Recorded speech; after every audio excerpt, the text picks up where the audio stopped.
myself again. But it's the only... Good afternoon and welcome to NUFC Matters with me, Steve Wraith. It's the worldwide show today. We always fit this in around fixtures as and when we can, where we get the lads who do the regular updates on the match to come and chat football. And we've got a full house today. We've got Daz, and it is his birthday today, so happy birthday, Daz. We managed to get the fact that he was 21 out of him, and that's about it. Happy birthday, Daz. We've got Rich, we've got Chris, we've got Andrea, we've got Pete, Chris Hall, Nath, Al-Walid and Martin. So good afternoon to all the lads. And Dodo Bird starts us off today with quite a long message, as Dodo Bird often does. Hi Steve, my partner Christina has picked her favourite Christmas Santas for next year from the members of the Worldwide Show, and reasons why. Al-Walid, definitely the best looking, but too far away. Spenny Mag, obviously not with us today. Perfect if you like a bit of rough, but too near. Chris A, could tickle that beard all night, and I mean all night. Martin and Daz love the Irish and wouldn't want to split these two, so have them together, double the fun. Pete, wow, so laid back, looks as if he's still in bed. He'll do for me. Andre, I think he's the stats man, while mine 38, 24, 36. Chris Hall, he's the one my mum and dad would pick and would be a good father to the kids. I have picked him as the winner. Steve, you were the front runner for quite a while, but you got confused with Steve Wright in the afternoon. Sorry about that, mate, from Dodo Bird. I tell you what, Dodo Bird, we don't know who you are, but thank you for that. And by message as well, Dodo Bird also said that they're going to send some memorabilia for all the NUFC Matters presenters, etc. So I don't know what we're going to get, guys, but something's going to arrive at the office at some point, and I'll make sure that you all get something out of it. So there'll be some knickers. It could be, Nate, you never know. It could be. But anyway, that gives us a really good start to the day, and by God, do we need laughs as Newcastle fans. What with the way the team's playing, with Steve Bruce throwing hand grenades and expletives in his press conference, and essentially Twitter going into a mild form of eruption last night after Keith's second appearance on the show. So plenty to talk about as always, Daz. Let's talk Steve Bruce. I mean, we did a show a while back, Bruce out, with a question mark, it has to be said. We weren't leading the campaign to get Bruce out, but when you watch that show back, most of us were more or less, deciding that we wanted Steve Bruce out then. I think most of us said he's no good. We couldn't see him last much longer, but was Mike Ashley going to pull the trigger? Well, he's finally lost the plot. We lost against Sheffield United. Horrendous, possession stat, which I'm sure Andrea will confirm. I think it was 12%. Absolutely, ludicrous. And playing with five at the back against a team who hadn't won a Premier League game all season. Ludicrous. So Steve Bruce came out fighting yesterday. He said that essentially that the team were, well, I'm not even going to repeat it, but he was effing and blinding yesterday at the press conference. And then he said, the players have had it too easy, been too comfortable for this lot. I'm now going to do it my way. What did you make of that? Yeah, that was very, very interesting. If I hadn't already put my background together and used Shearer's quote to "Hollow, shallow, lifeless, soulless shell" describing NUFC Twitter, I would have gone with Bruce's quote. I think Craig Hope said something about he used the word "shite" to describe our performance as well. But look at that show is a good one to look back on. Actually, that the one we did back in November, where we did make a lot of calls that we wanted to see change. Then we could see this coming. We didn't think it'd be as bad as this, like losing to Sheffield United. But this he's got to try something different now. It does look like we're stuck with him in the short term, even though we call for him to go, but he won't go himself, and Ashley will only move when it's looking really dark. He needs. He's gonna. The gloves are off, as he said, and he's gonna try something different. I think he should go with something like a 4-4-2. and bring ASM back in, even if he's not fully fit. We need some kind of spark, and we need some kind of a leader to step up now. There's been no leaders on that pitch in the last while. So it will be interesting to see how and what he can do against Arsenal. Wouldn't be holding much hope, but Arsenal are in a bit of bother as well themselves. So that game tomorrow is going to be very interesting. We'll know even from the team sheet if we're going to get something different. So let's see what it brings. Yeah. Okay. Good points. Well made, Rich. I mean, the dressing room. I've said it numerous occasions over the last few weeks. Has he lost the dressing room, do you think? Personally, I think it is, especially when he's turned around saying he's taking the gloves off and he's going to do it his way now. Don't understand why he hasn't been doing it his own way since the start of the last 18 months, but there you go. I agree with what Daz says, though. I think we'll know if anything's going to change by the lineup, who's going to be in the lineup.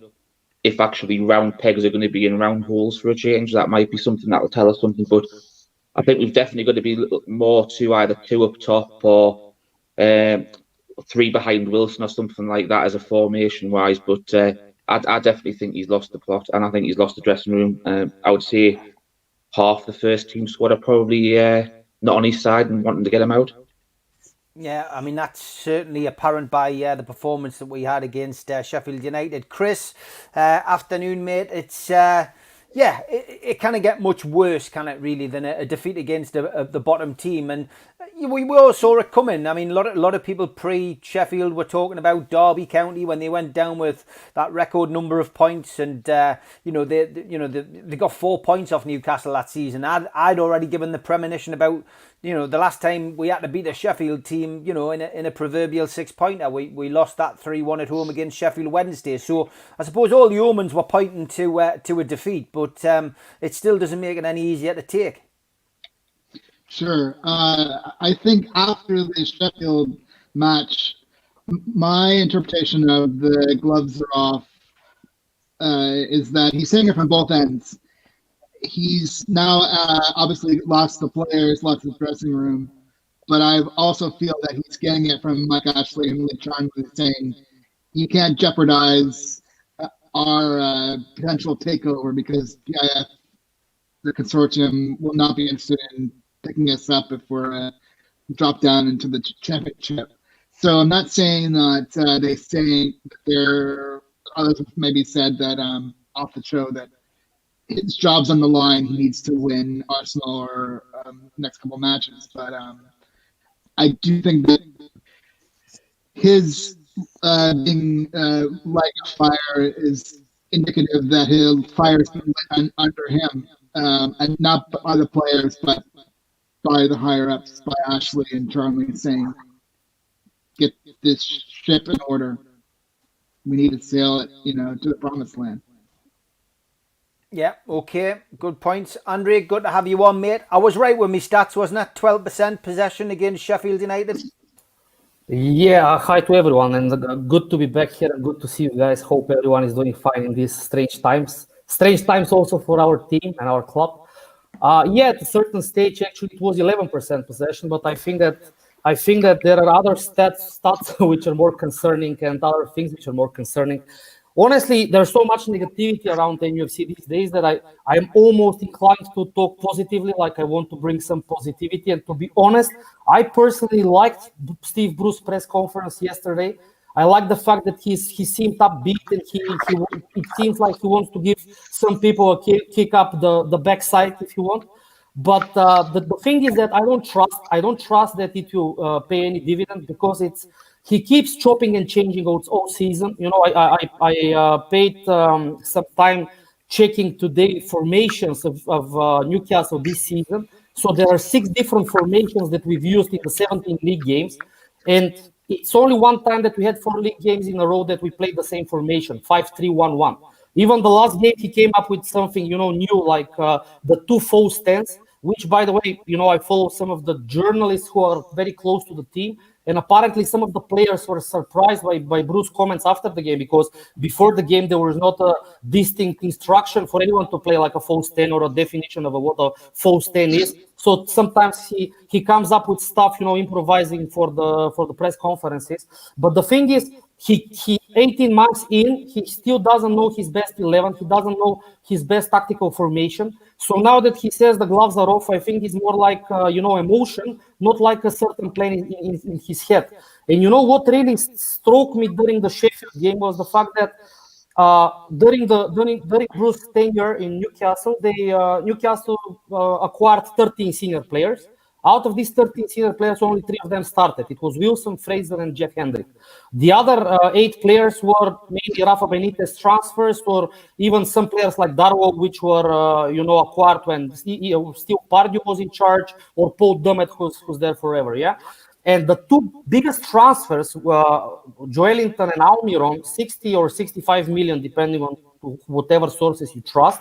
They were on the bench. They didn't come to play when you're chasing a goal against the bottom side in the Premier League, which shows you the fact that, first of all, Bruce doesn't trust them, and second of all, that it has to be classified as a transfer failure. Yeah, a club like Newcastle, who doesn't spend at all, spends 65 or 60 million on players that are not put into the fight against the bottom team in the league when you're chasing a point. So these are the things that concern me. I like Bruce's attitude and like the fact that he wants to change things, but he kept changing for 18 months and nothing's worked so far. Good stuff, and nice to have a different opinion, Andrea, and trying to be positive. It's something which we pride ourselves on this show. Anybody can come on and have whatever opinion they want. And Pete, I mean, are you as positive as Andrea? Was it a good thing to see Steve Bruce getting animated and using the expletives yesterday, or was it embarrassing? I don't think it was embarrassing. It was certainly different, and I think that's what Bruce is going for, if I'm honest. I think if you go through and you go back to a lot of Bruce's press conferences, certainly in the last 10 to 12 weeks, they're all very different every week. And I think he's trying to put a different stance on his press conference to try and get a different reaction from the players. And I think he's sort of running out. He's running out of stances now. And I think he's got to the point where I'm actually convinced that he's lost his dressing room. I'm convinced of it. I think the lineup on Tuesday was an example of that, in that there are certain players that he just doesn't trust at the moment to be on the pitch because they're not playing for him. And I think the stance and the fact that he was so vocal in what he said in his press conference, and the fact that he was talking about the gloves are off, I think it's a case of him actually saying it's going to be my way now. And I think for a lot of weeks it probably hasn't been. And the reason being is because the players don't believe in him. They don't believe in his tactics, if there are any.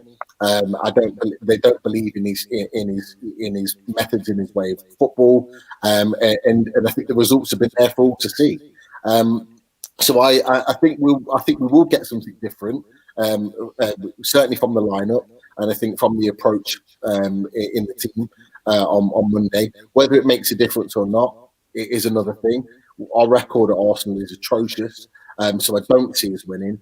But I think he's now literally at the bottom of the basket, trying to do anything possible to try and get a reaction, because he knows his job is hanging in the balance. I've been quite sort of vocal from the start that I don't believe Steve Bruce will see out this season, and I'm even more convinced that, if we lose heavily on Monday, he will get sacked. And I think, with the change in the fixtures now, and we've got Villa the following weekend, I don't think he gets out of the Arsenal and Villa games with 2 defeats and still have his job. And I think he knows that. And there's been talks. He's had chats with Mike Ashley over the last week, and I think he's probably been told that. That's just my opinion. That he's got a couple of games to save his job.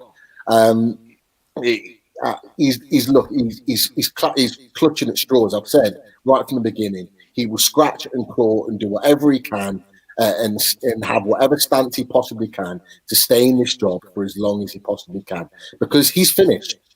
Once he leaves Newcastle United, whether it's of his own choice or whether he gets sacked, he is finished. at top level football. He'll be lucky to get a mid-range championship team, and he knows it. Yeah, I think you're right.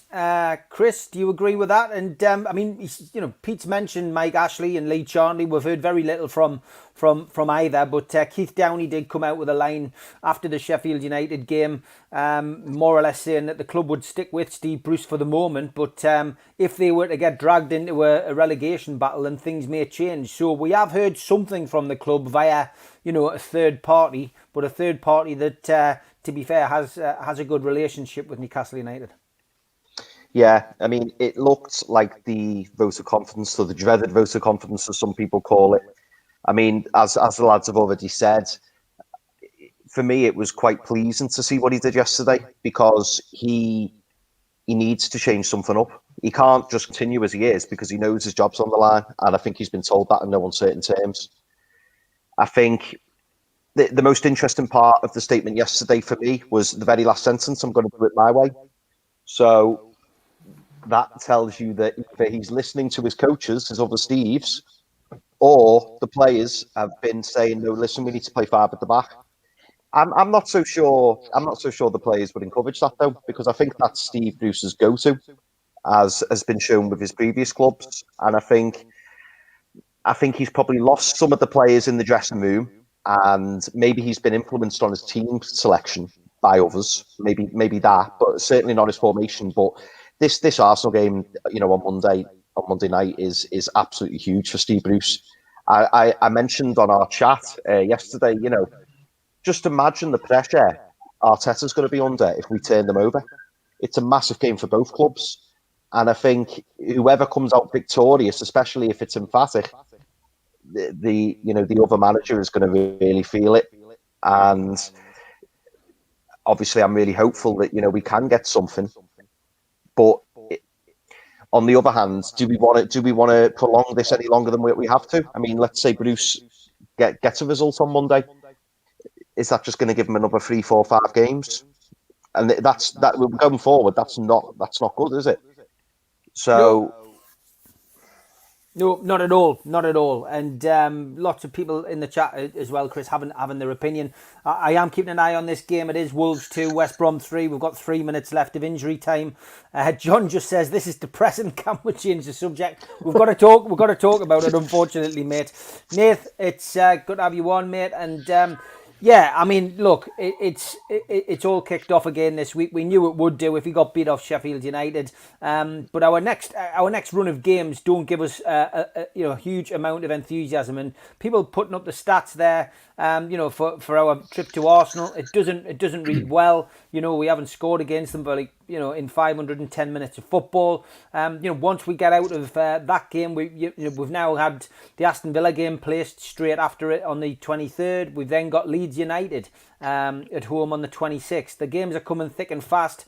You follow that with Everton, and then we've got Crystal Palace. And I mean, when you start saying them like that, they don't get any easier. And from our perspective, with teams like West Brom getting results, like they are today, even if they come away with a point, it's a good point earned and gets them on the right road. We are getting dragged into it, Nath.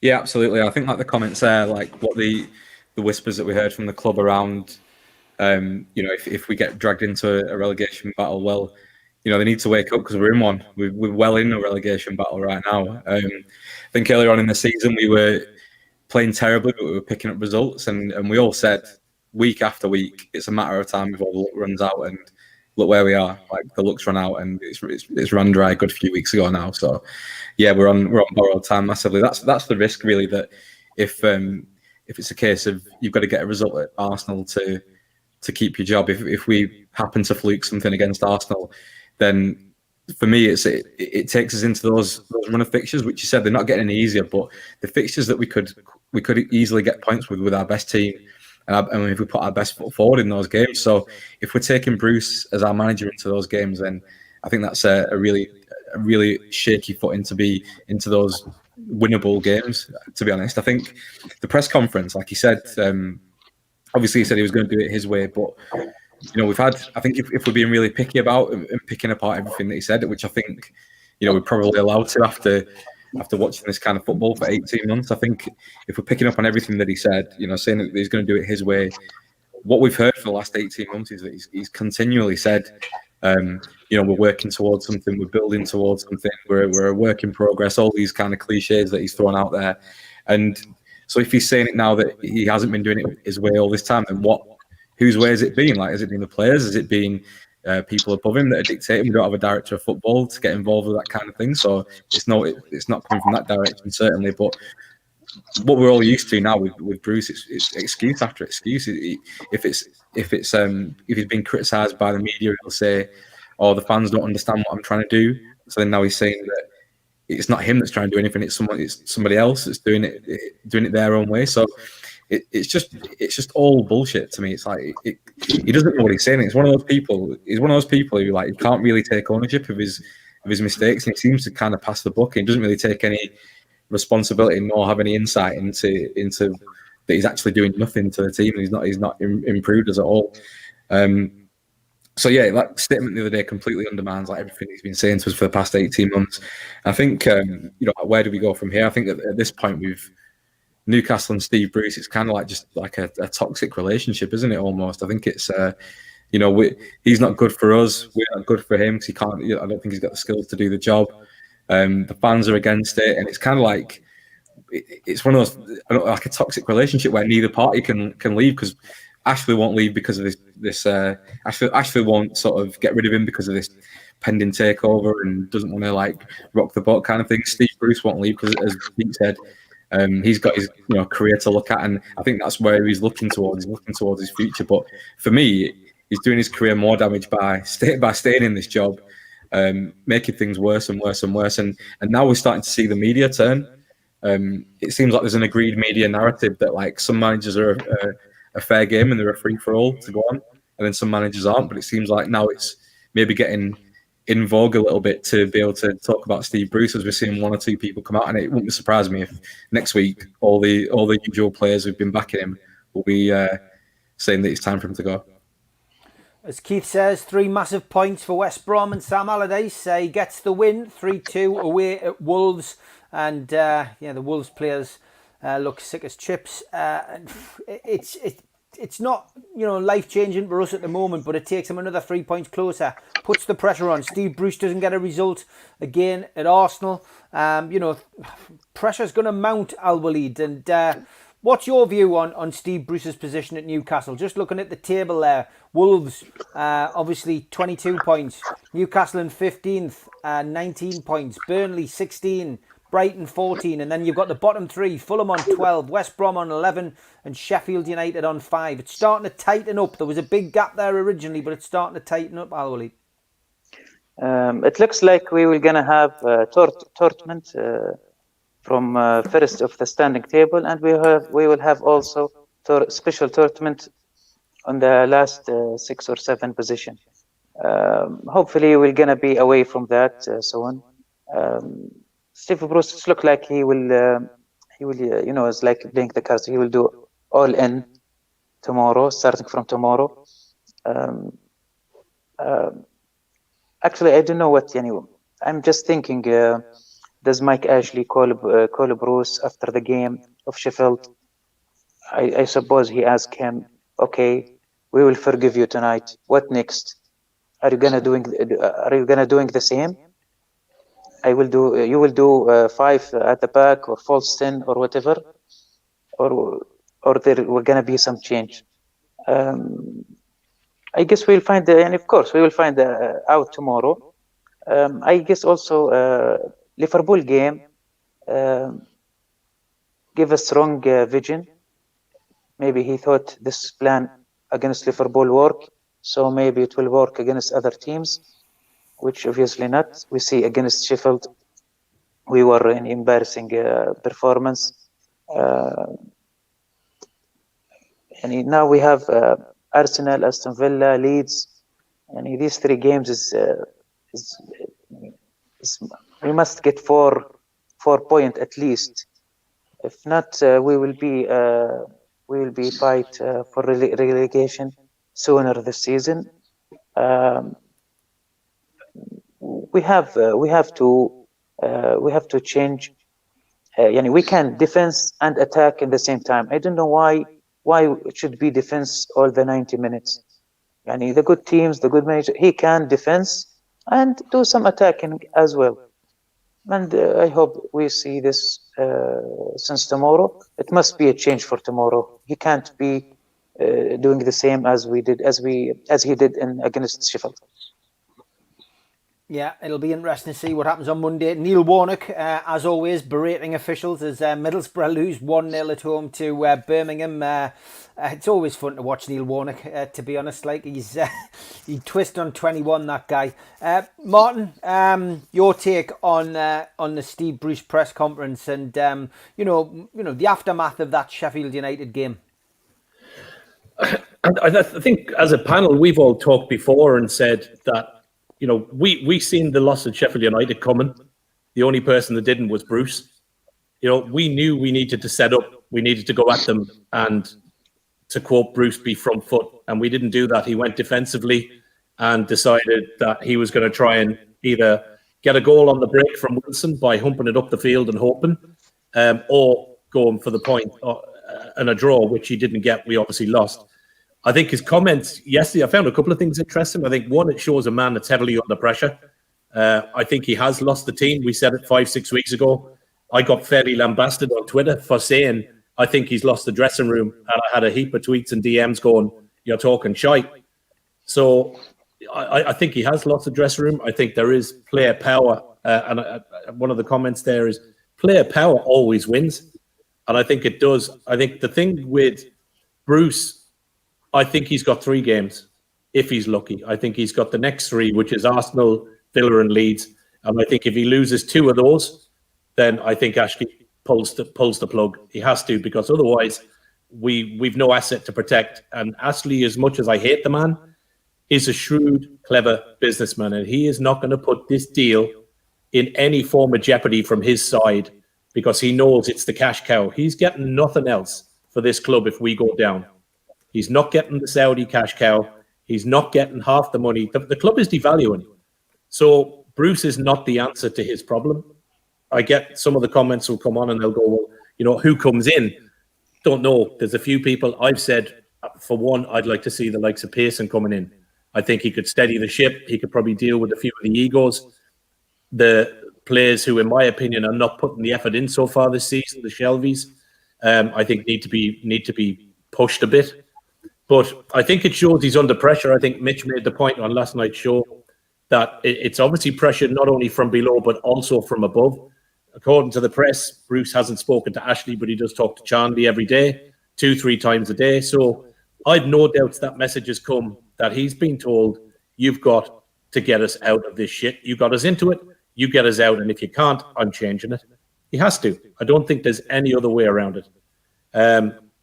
I think the interesting thing, I don't believe I think he'll try and set up differently on Monday against Arsenal, but I'm with Pete, to be fair. I don't think we'll pick anything up.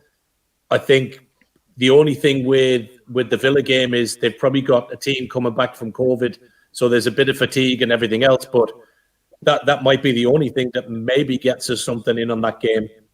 There's a possibility we get turned over off Leeds again. I know they were absolutely awful in the cup there during last weekend, but I think they still probably will do a job on us. So I think he'll try and change it. I don't think he'll have enough to change it, and the reason for that is I don't think whatever he tries at the moment will be a winning formula, because I think the players don't want him and they don't want the coaching team. I think that's a big problem. Yeah, I would agree, Martin. I think, like I said a while back, you do take a punt sometimes, but the information I got from my contact was very good, that the dressing room was certainly in a bit of disarray and that certain players were upset. And my involvement with the club when Rafa was there taught me one thing, that John Joe Shelvey wasn't liked by Rafa for a particular reason. And no coincidence, I have to say, that Shelvey finds himself out of the team, out of the squad at times, and then suddenly there's a bit of an issue in the dressing room. No smoke without fire. Exactly. Who knows? Who knows? I also, Steve, I think I'm slightly interested as well. In my head, I'm kind of wondering, is there a little bit of infraction amongst the players as well? Because obviously, prior to the likes of Wilson and Fraser coming on board, you probably would have had the likes of Lascelles and Shelvey, probably, and Richie would have been some of the main vocal voices. So I think I'm just wondering now: is there two camps even within the players that?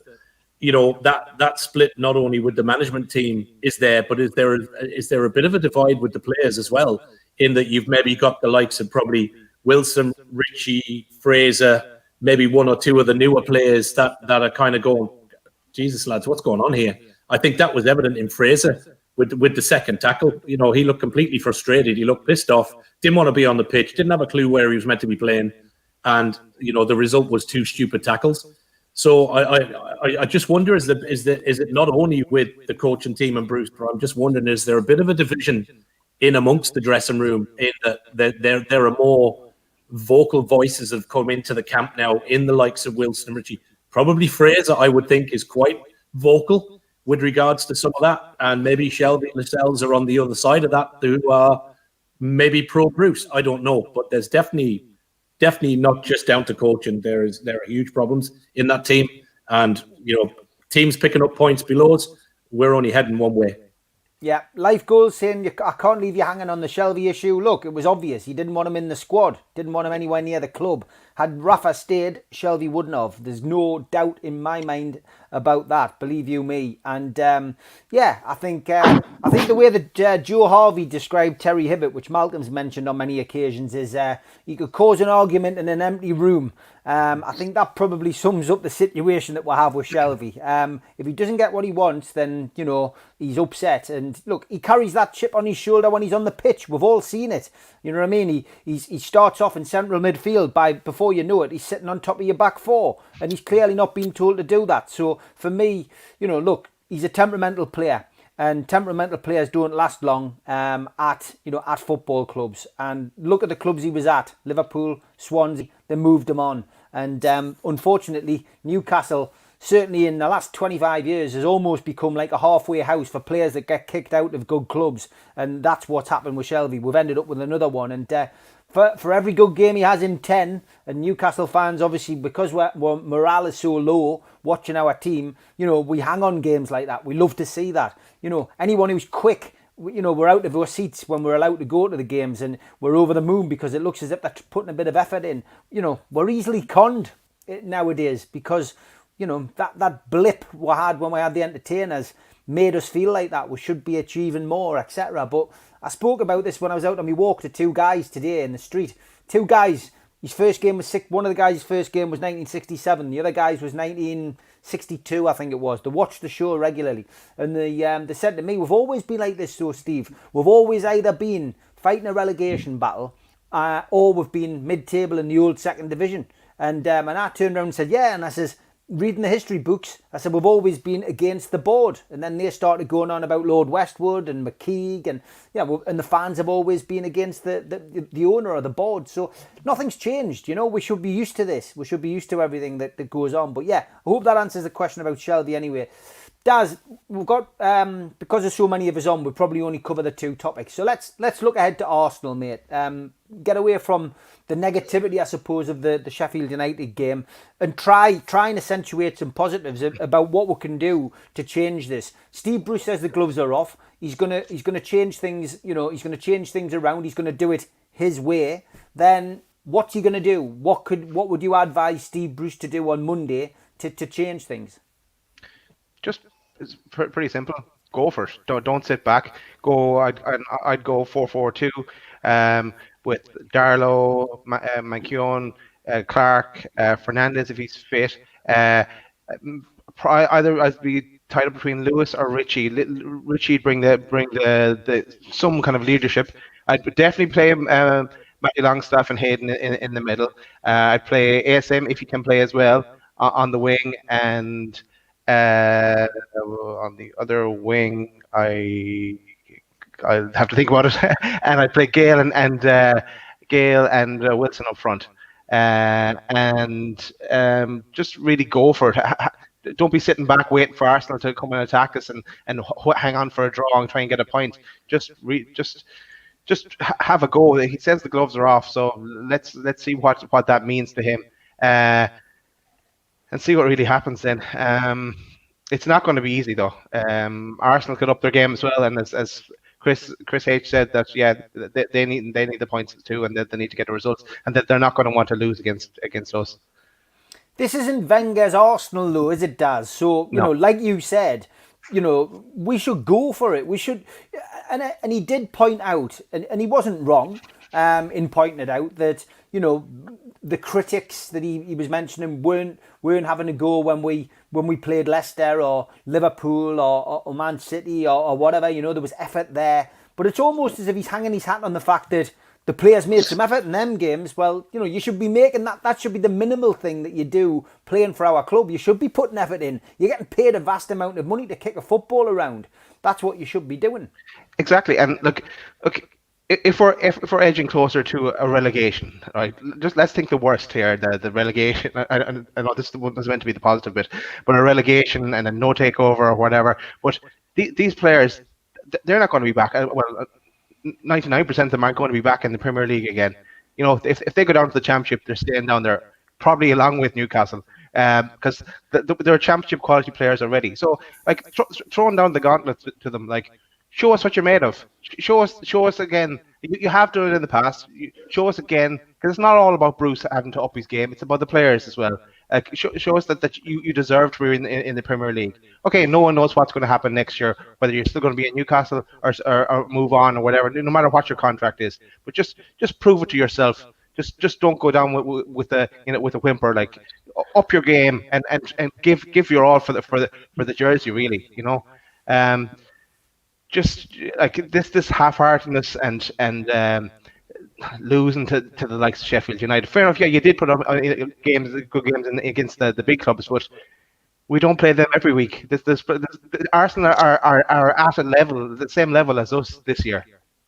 Every other year they weren't, but they're at the same level this year. We should be mid-table along with them, and not edging towards that relegation zone. Yeah, okay, Rich, take Tom Dixon's question there. He says, would you start Almiron and Gale on Monday night with Gale alongside Wilson, or would you start Carroll alongside Wilson? It's a difficult one, I think. I don't think you'll start Almiron. In my opinion, I think you'll probably go Carroll and Wilson. I think Carroll last week, he caused a lot of problems to the Arsenal back four when we played him in the cup tie, and he also defended well from the front. He was the amount of time he was the main defender on their set pieces and corners was just unbelievable. He got his head to everything. So, it worked well when they played them at West Ham together. They played in the opening game of the season when they played Carroll and Wilson. So I think that's how he'll go. I think it'll be Carroll and Wilson will play. I don't know what's going on with Gale. Obviously, Bruce keeps telling us that he's a favourite of his. He's tried to sign him numerous times, but for some reason just won't bring him on no matter what. I think Almiron probably may make an impact off the bench, but I think just going back to something that you asked Daz about, his comment about try. I think that was one of his comments yesterday as well in his interview, where he turned around and says the one thing I really want from all my players is to try. And I thought, do you know what? That's the sort of thing you see at under sixes and under sevens when you're doing developmental football. It doesn't matter about the results, just as long as you try. I'm thinking, Jesus Christ, you're meant to be a Premier League manager, and you're saying this to Premier League players. Just go out and try, do your best. It doesn't matter about the result. Just try your best. I'm happy with that. That's, as you mentioned, Steve, that's a bare minimum. Every time you pull on that shirt, that should be the bare minimum that is required by every single player, no matter what their ability is. They're part of the squad. He deems them fit. Give 100% effort, and the fans will love you for it, whether it's a win, lose, or draw. Yeah, good stuff. Chris, it is a bare minimum effort. Steve Bruce, of course, lots of things we could pull him for in his press conference. As I say, he's a man under pressure, and from our perspective, we need something positive to come out of Monday's game. Can you see it? First, I want to go back to the previous comment, and I would play 4-3-3 or 4-4-2. I know we've got Fraser out with the red card, But if everyone was healthy and available, I think he would put Fraser and Almiron up at front, or Fraser and Gale, or Gale and Carroll. Definitely get away from the 5 at the back. And I would put Matt Ritchie in there in midfield, not playing him as a wing back, not playing him as a utility player all over the field, but I would start Matt Ritchie. He's the heart and soul of our squad, whether he's the captain or not. And yeah, I'd go for it. None of this sitting back 28% possession. I mean, we're not going to have 70% possession, but we need to press forward. We need to, have a good shape, straighten up our midfield, which has often been the bane of our existence this season. But I'm not saying we're going to get a result against Arsenal, but I sort of carry off what Rich said. I do want to see them make the effort, and I think that the effort has been lacking in a lot of games, and it's not just like 5-year-old football participation trophy. We want to see the desire and heart and soul, and whether he's lost the dressing room or not, the players have a pride, reputation to play for this club, and I want to see them do right by the club. Chris, you wanted to talk about ASM. I mean, obviously, we've seen the social media post. He's back in the country. He's back training at Newcastle. You wanted to talk about the impact he could have. Yeah, we don't know what happened behind the scenes. We do think he can produce on the field. When he was last on the field, he was lost. They gave him that sort of wild card role, and he was drifting all over the field, kind of didn't know where to play. But I'm a believer in the lad. I don't know where he stands with Bruce. Probably not on the good side. But I think he has that dynamism and that creativity that we're lacking, that we just don't have. And we have players like Shelvey and Hendrick out on the pitch, who or even the Longstaff brothers, who don't have that blistering pace, don't have that creativity, don't have the sort of ability to vex the other defenders. I think that ASM brings that sort of X factor that we were missing. Okay. Andre, lots of people talking about the Longstaffs. Chris has just touched on it there. John McNally's asking, would we start Matty Longstaff on Monday to give a bit of fight and energy in the midfield? John Askew says the Longstaff situation's another joke. The one way off, but the pace is the one who gets picked. Is Brucey taking the proverbial, or does he want us to lose for some unknown reason? Yeah, the Longstaff situation's a bit of a conundrum, because I think we all saw with our own eyes that Matty Longstaff certainly played better alongside Hayden. Hayden gets suspended. He's out of the team. Hayden comes back, and then Matty's dropped for Sean. It doesn't even stink of horses for courses. You couldn't even use that argument. It's just weird. And what's Matty done wrong? Yeah, actually, I want to touch upon several topics because I have my opinions. Let's start with the Longstaffs. I believe that Matty Longstaff and Isaac Hayden is the best midfield pair that we can play right now. At least I think that Matty did himself good against Man City and Liverpool. He was very, very tired against Leicester. The truth is that probably not that we have a great squad, but I think that we're the weakest link this season is in midfield. We lack legs in midfield, so we lack a box-to-box midfielder. Someone in the we all remember Rob Lee in the 90s. We don't have such player today. So we have Isaac Hayden, who's very good defensively. We have Jeff Hendrick, who is a pretty, I would say, average at everything. We have Shelvey, who has his Hollywood range of passes, but he doesn't track in defense. He tends to switch on and off from games. We have Sean Longstaff, who's very inconsistent, and I would say that really he lost a lot from the change of Rafa with Bruce, because it's visible that Bruce doesn't work that well with him, and young players need coaching, and he's already not a young player like an 18, 19, he's already 24, 25. That he needs to be built as a player, and he needs to be directed on where he needs to improve. And I believe Matty Longstaff and Hayden, the game against Liverpool and passages of the play against Man City, they showed that they can be our best midfield pair, and they have a good balance between them, with Hayden and Matty covering in defense, and also Matty running into the boxes and trying to find positions to shoot. Sean Longstaff is having a very, very poor season, and he needs some uplifting confidence, and for sure he needs good coaching. I want to touch upon what Martin said about the cliques or the groups within the team. For sure, I believe all of us have played football at different levels, and we are all part of different organizations, and in groups of people we know how it is. You cannot be friends with everyone, you cannot be on the same opinion with everyone. From what I read and what I hear, Andy Carroll is the most vocal guy in the dressing room today, and he's the opinion maker, and he's the guy, he's, I would say, the calm head, and he's the peacemaker, so he tries to find balance. But it's certain that some players are not happy, and I like some of the comments that were displayed, that some players are new professionals. I cannot imagine Fede Fernandez or Kieran Clark not playing at 100% for Steve Bruce.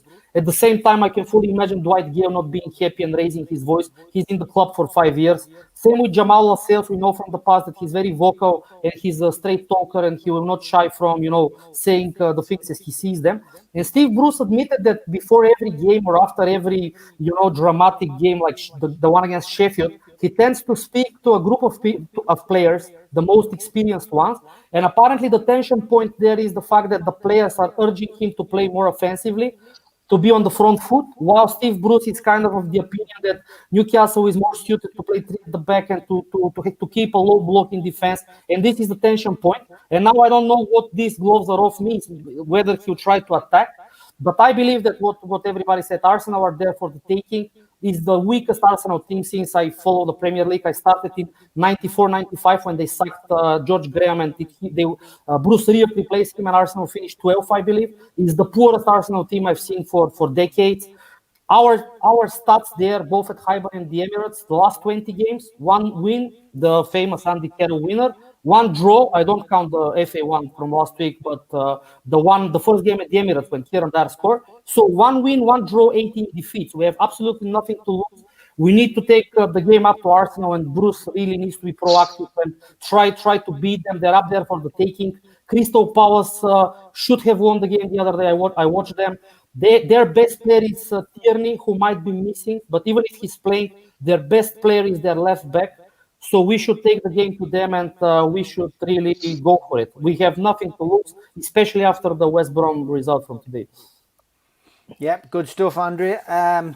Just want to give a quick shout out to the sponsors before we get to Pete, and big shout out to the world's first alcohol-free distillery, Old Coach House Distillery.co.uk. Visit their website, enter the code OCHD to claim your introductory 10% discount offer and get the most out of your dry January. And they have sent us a message which is very nice. I just want to, if I can quickly find it, just to say thank you very much for the sponsorship. They're over the moon with it.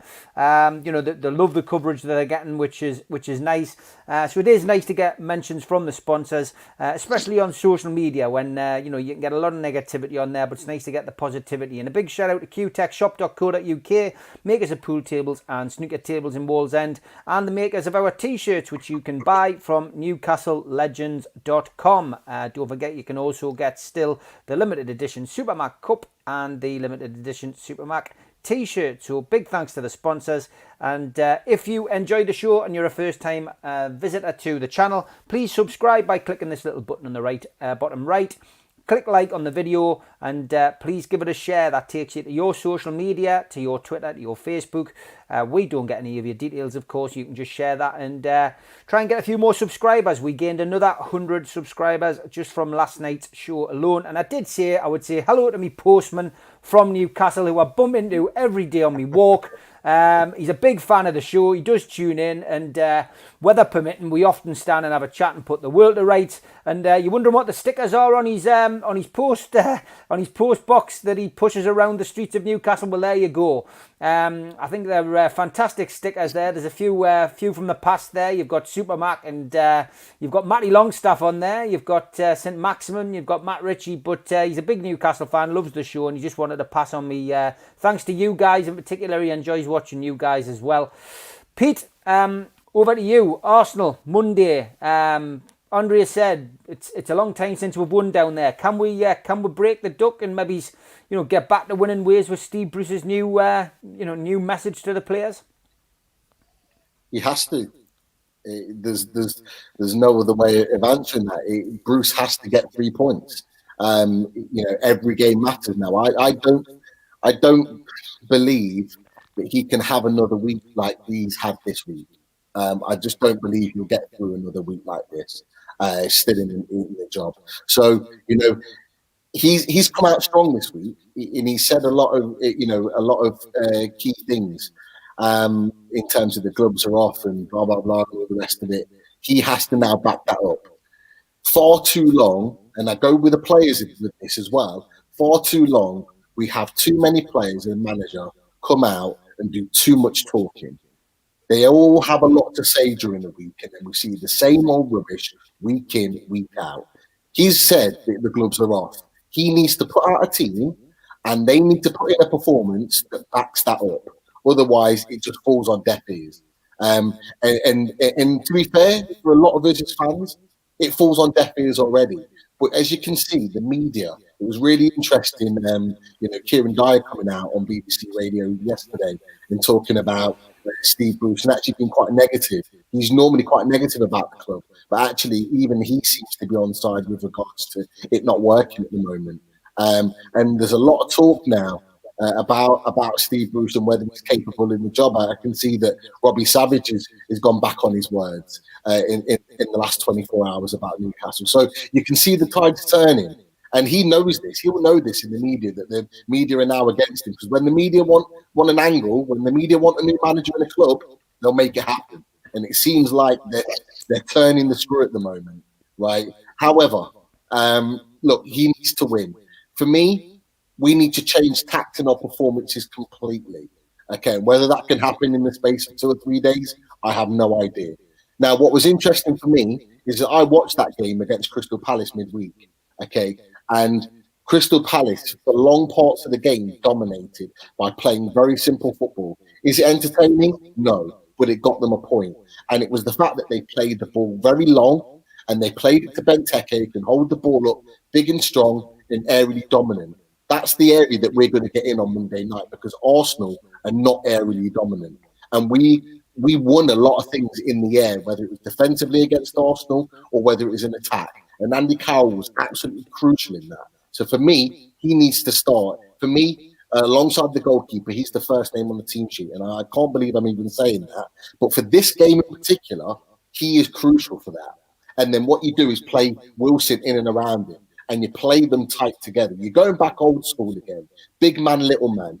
Shearer, Bellamy. We're going back to those days. But actually, if we do it and we do it well, it can work. But the key for us is, and the reason why I believe Andy Carroll hasn't been as influential as he could have been in this team and when he's played, is that we don't play to his strengths. If you look at the season that we got promoted to from the Championship and our first season in the Premier League, we had Joey Barton that could put the ball on his head to a T every time. The delivery is crucial. Ryan Cresswell at West Ham did exactly the same. Steven Gerrard did exactly the same. Their quality of delivery was playing to his strengths. We don't play like that. We haven't got wingers that play like that, apart from one, and that's Matt Ritchie. So Matt Ritchie is going to be crucial in his delivery if he plays, and I hope he plays, on Monday night to be able to give him that service. If we get the right players around him, I believe that we will disrupt Arsenal and we've got a good chance of getting something from the game. But that's a big if. That's just my opinion on it. Matty Longstaff and Hayden have to play together. They are the 1 and 2 choice. I can't believe Matty Longstaff's gone from choice 5 to now first choice. You know, it just tells you everything you need to know about Shelvey, who I hope doesn't play for the club again, in my own opinion. I think he's finished. And Hendricks, who's just not good enough. So for me, those two need to play together. Richie needs to play on the left-hand side with Jamal Lewis. You know, if we're gonna take the gloves off, we need to play to Jamal Lewis's strengths. We paid £13 million to get him to this club because of his attacking ability, and we've not put a team or a system together that plays to his strengths. So he needs to be able to bomb forward, and we need to allow him to do that. And when Richie will, because he can get back and he will support the defenders. On the right hand side, you could throw it up in the air. You've got Yedlin and you've got Manquillo. Why Manquillo is not in the squad, I don't know. Maybe he's one of them that's fought against Bruce. He's probably one of that group, maybe, because he's not been ill, he's not been injured. And this is in the run up to COVID. He's not been injured. He's just been put out to pasture, and he's just out of the way. And for me, I think he's probably our best right back. So you could toss it up whether one of those two plays on the right hand side, and then Miggy Almiron or Jacob Murphy. You can pick between the two to start down there. They've both got pace. They're both direct. They both like to get forward, and they both can create when given the opportunity. I would probably maybe go with Murphy, because if we're playing to Andy Carroll's strengths, his delivery is slightly better than Almiron's. And then you got the centre back, which I think due to injuries, it kind of picked itself really in Clark and in Shaw. And then you throw it with the goalkeeper, but I'd still keep the Darlow, because I thought it was fantastic against Sheffield United. It could have been 5 or 6 without him. And it's about the way we play, and I talked about it. We need to play. We play too much across the back. Too much passy football across the back with no intent of getting forward. They need to be direct. When they get the ball, you've got Shaw that's got the ability to play the ball. You've got Clark that's got the ability to play the ball. They need to be playing it long and getting men in and around them and getting in and behind Arsenal. I don't worry too much about Arsenal's attacking intent. For all of their players up front, with the likes of Aubameyang and Lacazette, I think they can be defended against quite comfortably. And you know, Crystal Palace proved that. Midweek. Tierney will come back in. I think he was rested midweek. He'll play. He's the big danger man. I know Andre talked about that. He's the talisman. Martinelli's injured. He's another guy that's important to them. But Tierney is the key. Partey is still finding his feet, but I think Hayden can do a job on him. And if we play it right and we play to that style, I believe we'll get something. God, I hope you're right, Pete. I hope you're right. It'll be interesting to see. And in the chat, we have a chat on the side of the screen and chat amongst ourselves. And Andrea just said, "Let's hope Arsenal aren't watching the show. They'll be prepared for our tactics." And that's it. Let's hope Bruce is. So yeah, good points, lads. Good point, Pete. Chris, we're coming up to a Monday fixture. Everybody else will have played. Monday night's usually the last game of the weekend, and it's going to be interesting, isn't it, to see what the other teams do as well. West Brom have managed to get a win, but some as always, big fixtures this weekend. So Newcastle could be in it, looking at it and going, well, the pressure could be off slightly, depending on the results from the other teams. Yeah, I mean, hopefully we'll all have one eye on the fixtures this weekend, as we always do, being a Newcastle fan, because quite often we do rely on other teams. And especially, in the position that we're in at the moment, that seems to be what we do a lot. I mean, for the Arsenal game, Steve, I must have had a chat with Pete before this show. I didn't, by the way, but it feels like I did, because I completely agree with what he's saying. It's 4-4-2. It's Andy Carroll. It's Wilson up front, 1,000,000%. And I want to see, from this weekend, I just want to see character, and I want to see effort, and I want to see players who want to play for the shirt. So for me, you've got to be seeing your Jacob Murphys, with the balls into Carroll. I want to see Matt Ritchie in. He's got to be in there. Hayden and Longstaff in the middle. The two lads in the middle pretty much pick themselves at the moment, with Lascelles, being out. And I wouldn't, to be honest, I'd pick these two lads over Lascelles anyway. So I'd like to see Clark and Fernandez keep that partnership going. St. Maximin's probably not going to be ready, but it'd be great boost for the club, and for the team to see him on the bench, maybe come on with half an hour to go. But this Arsenal side are unsettled. What we've got to remember, and what hopefully Bruce is aware of, they're in a predicament like us. We shouldn't be anywhere near Arsenal. And I think fans, there's not much points difference between us, and they're underachieving massively. I mean, we're in a position where we're panicking over relegation, but really we're probably, in terms of league position, we probably are where we should be, and we're just worried about dropping further down. So the best time to play Arsenal is right now because they're not in form. We had a cup game against them the other week, and let's be honest, we lost 2-0. It was never 2-0. At one point we could have nicked something, and they've played Palace a few days ago, and as Pete said, shocking. So, you want your character, you want your players who are going to fight for the share. And Andy Carroll, for me, is a must-have in that team. You want to ruffle them up. Arsenal, over the years, have never been a team who like, teams that get stuck into them. Don't give them time. You give Arsenal time on the ball, they'll pick us apart and they'll kill us. They'll get in the rhythm. And exactly how we played against Sheffield United is exactly how we shouldn't be playing. Because if we play like we did against Sheffield United, it'll be even bigger score. We need to get in the faces. We need to not give them any time, and we want a bit of passion, a bit of effort. And that's why, for me, we need the likes of Andy Carroll, Miggy Almiron, Jacob Murphy, Matty Longstaff. They've got to be starting this game at the weekend. And if Bruce is he's made a statement now. He's come out and shown this bit of passion, which is nice to see. Whether there's anything to it, we don't know. But he's got to change the tactics, and he's got to be on that touchline, and he's got to be screaming at the players, and he's got to deliver a message both pre-match and at half-time, and hopefully full-time to rally them for the next game. So let's hope that something's going to come from this. And also, I'm going to be keeping a close eye on Monday night on the players, because the players really has a bit of a free ride these last couple of weeks for me, because it's all been about Bruce out. These players need to stand up and be counted, and they need to take a bit of pride in their own performance and do this for the fans and actually earn the money that they're paid. Yeah, Newcastle United, of course, play Arsenal live on Sky on Monday night. We will be taking and talking you through it with a Matchday Live squad from 7:30, so please tune in to that. Nath, it's not a 6-pointer. If we get anything out of this game, it's going to be a bonus. Yeah, definitely. I think you can look at the way we played the other week against Arsenal, and you can see a lot of positives there from how we approached the game and how we were able to break them down and what actually worked against them. As a lot of the lads have said, they really struggled to deal with the physicality of Andy Carroll. I think at both ends he was a ball winner every time the ball went near him. There's a lot of time where he was doing it mostly on his own. He had Joe Linton around him.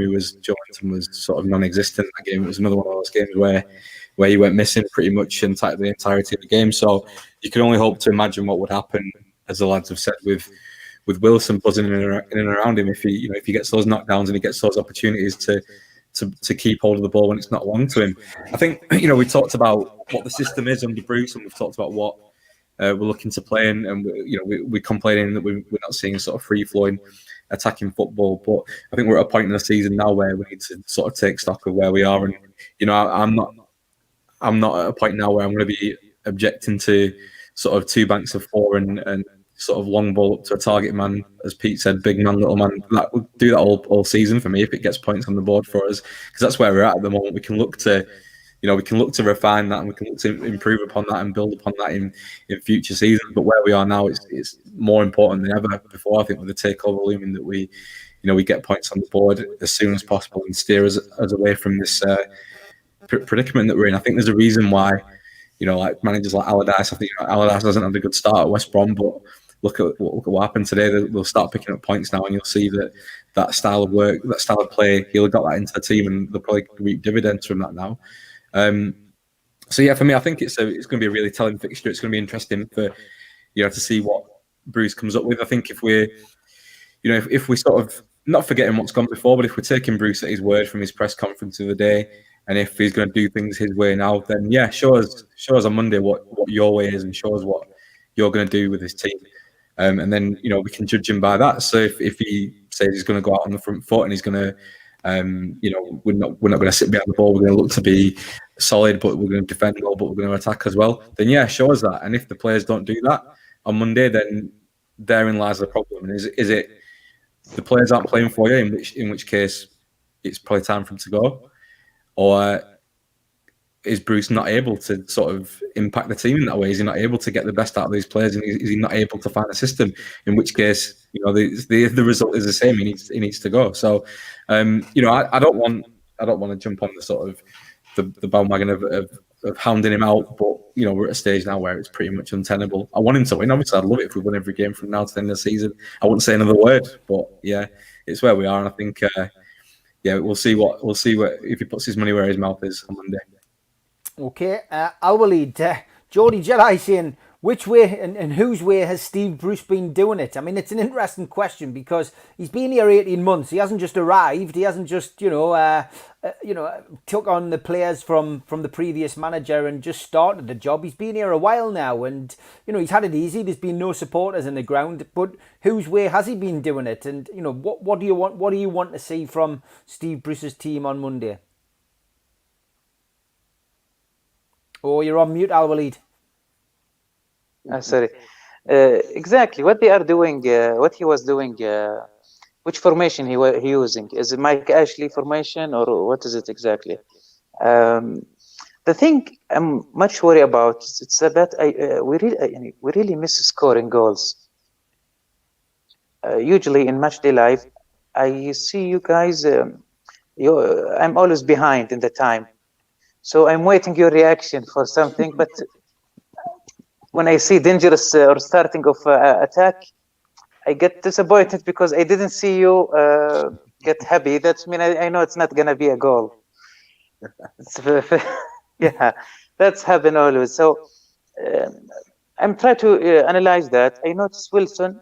We didn't actually. I'm sorry to say that, but we are not giving Wilson big respect, because I always see him getting far from his position, just trying to getting the ball from the back. So how if our only striker going to our defense area to get the ball? So this is difficult. And even Messi in his best days, it's very hard for him to do that. This is the main thing. We miss scoring. We didn't concede much goals, but we didn't score. Yeah, I don't remember last goal we scored. Yeah, that's how bad it is. That's how bad it is being a Newcastle fan. You don't remember the last goal you scored. So why we most of you lads giving Andy Carroll positive comments. I'm with you, back you up with Andy Carroll, but because Andy Carroll, he's a coach inside the field. You know how he's useful. He know what he's doing with the ball. He's fighting with 100. He giving 100%. Actually, we didn't see most of the players giving their 100%. That's why we went Andy Carroll on the bench to help Wilson, and we went to push Wilson front. We didn't want to give him heavy lifting, defending, and help us defending in the back. We went. I wish if just Wilson, you just be in close to the goalkeeper of the other team just to score. We didn't want anything else from you. We will try to give you the balls. We will give you all the assists we can do. So I think Steve Bruce will do 4 things. He will give four players with offensive role. So usually in the Sheffield, just Fraser and Wilson only. And when he get red card, so just one with the attacking roles. So I guess he will minimum 3 to 4 player. So maybe for me, I can say Wilson, Andy Carroll, because he's on the level now. I will put Murphy and Richie, but not Richie as a left back, Richie as at least left midfielder. Okay, good stuff, Alwaleed. It's graphic that it's not a great graphic. I could only grab it and I couldn't grab it. You might want to talk us through your team, Martin. You did try to send it to us, mate, but that's how it's come up, unfortunately.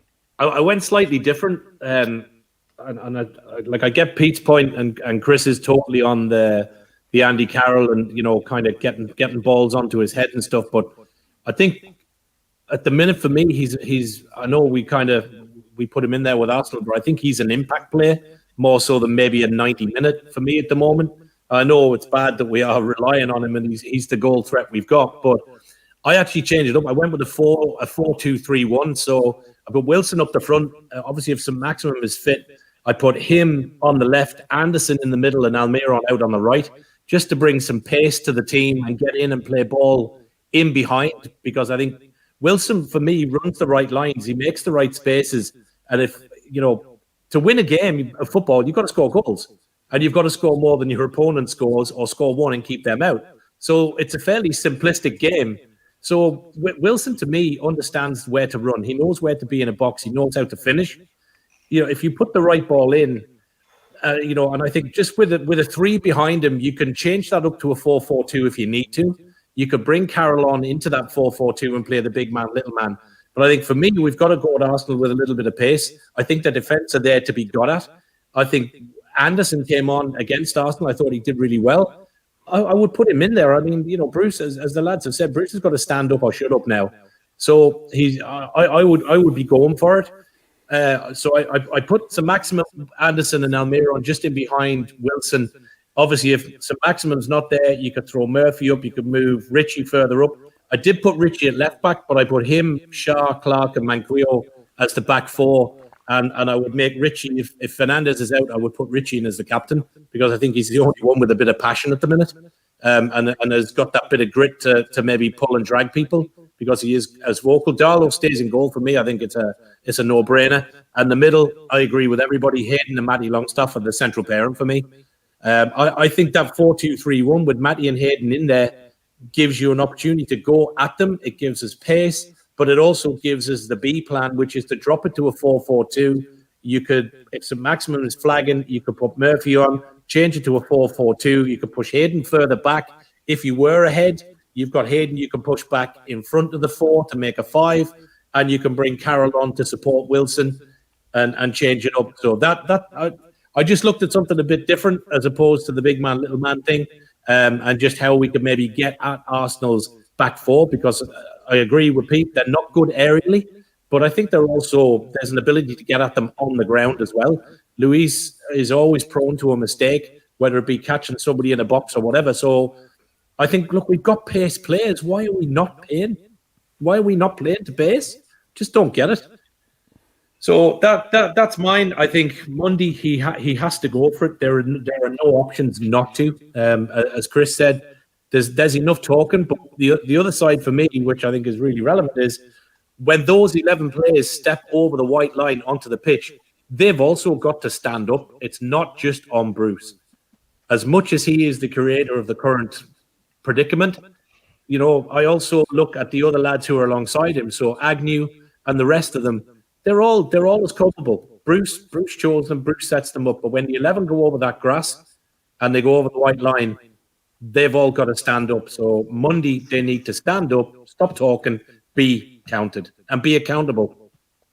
Great stuff, great passion from the whole panel today. Always good to speak to the worldwide squad. Happy birthday to John Carver, good pal of mine. I haven't seen John for a long time now, but John celebrating his birthday today.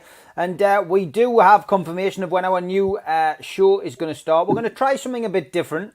We're going to have Pete and Chris Hall presenting this show, and it's going to be called the 5-Minute Rant. It's your podcast, and we need you. So anyone out there who wants to come on and vent their spleen about a particular issue, ideally for us, Newcastle United, but it might just be a general football issue. You might be sick of VAR spoiling a good game. You might be annoyed about not getting a refund from a ticket if we ever get back to games. There might be something. It might be a complaint about something at the stadium, but it's your show. What we're going to do is we're going to put the link out for the StreamYard application out onto Twitter, and you can join us. So you dictate what happens on the show. We'll be there. But it's up to you to come on and talk to us. So it should be interesting. If you've got a business you want to promote and it's got some kind of football connotation, if you've got a charity you want to promote and come on and talk for 5 minutes about the charity and tell us about what you're doing and what you'd like other people to do, unique opportunity. So we will post the StreamYard link. We're only allowed 10 people on the show at the time. There'll be 3 on already, so we will be able to get you. We will be able to get maybe a couple of people on if you're feeling a bit shy and you feel like you need to have somebody on. But look, it's your show, it's your platform, it's your opportunity. You might want to come on and troll me. A lot of people do it from behind anonymous accounts. Come and do it live. Come and tell us how bad I am, how bald I am, and whatever you want to do. It should be interesting. I'm looking forward to it. It's the gloves are off. Shall we say, Steve? Come and chuck some hand grenades. Whatever you want to do. It should be fun. But beware, I've got 2 minders in Chris and Pete. They'll be looking after me on that show, believe you me. But look, been fantastic. I've now got to go off and have a chat with Daz and Martin about a couple of things, and then go and entertain me kids and buy them a fish and chip supper tonight, because we need to support our fish at the minute, I think. But yeah, good to have you on, lads. Take care, and I'll see you all on Monday night. Take care. Cheers, guys. Talk to you soon. Good luck, lads. Take care.